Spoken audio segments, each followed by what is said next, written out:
to the Emmy Awards. I know it's a few days after the Emmys, but ratings were at, they were low. There was about 1 million less viewers than last year. There's about 6.1 million viewers this year. Why do you think that was, Zen? Well, I mean, separate of the fact that it was I don't know if I can even say this. It was a shit show. It literally was.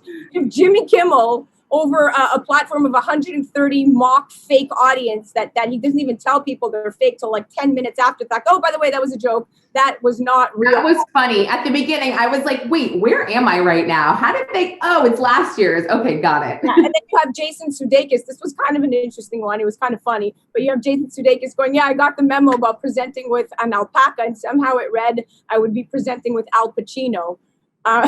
I think that was Randall Park with the alpaca. That to me fell flat. Yeah. It was Randall Park with the alpaca, but Jason Sudeikis made a joke about it. Okay. A memo that said they will be a presenter with an alpaca, and he read it. There will be with Al Pacino. His little segment, like I said, that fell flat to me as well, just because I'm looking at him getting a COVID test, and most people who've had COVID tests are like sitting there wincing, like, oh my gosh, like I cannot watch this guy get this test. That's crazy. I do want to give them props, only because I can only imagine how difficult this was to do virtually, right? Well, I mean, look, it was the Herculean task of pulling off the Emmys in and of itself probably deserves an Emmy, but yes, execution of it was cheesy, like this overblown fire that Jennifer Aniston is trying to put out. The flames got out of control. It was like, what is happening? I didn't mind that as much, just because I love Aniston, and I'll watch her. I'll literally watch her like paint her nails and just sit. I'll watch her do anything. I don't even care. But yeah, again, you're right. A lot of it was silly. I thought the COVID jokes were just like a little too much right now, because we're still in a pandemic. So I actually can't laugh so much about that just yet. But Netflix. After Kimmel lost his Emmy category to John Oliver, he was joking that he'll be calling ICE in the morning. Yeah, I know. And he did an okay job with making things not super political. I mean, I think he made fun of Trump, which was nice. But so I can always appreciate the both sides. However, Netflix got, I think, the most nominations this year, whereas HBO won the most awards.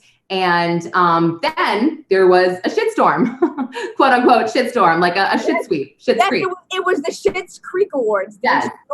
Yes. So that to me, that might have been a producing error where they could have split it up a little bit. When Schitt's Creek won everything, like 7 awards in a row, you're like, okay, this is a little awkward. I mean, look, Dan Levy's excitement was adorable. I loved it. And, anyone, and like I said, anybody watching it would have been thinking, is anybody else going to get an award? Yes, exactly.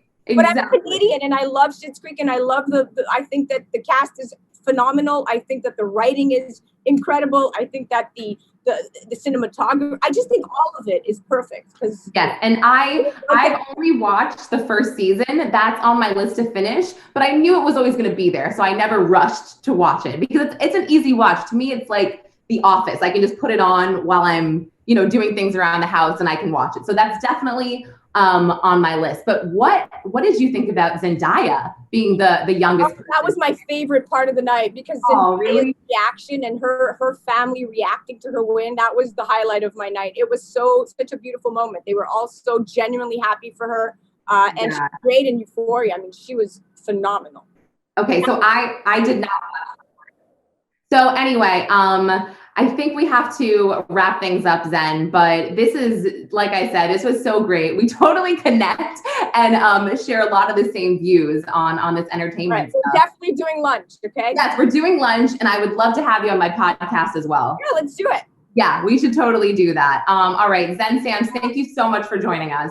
You're very welcome. Bye, Laurin. Okay, bye.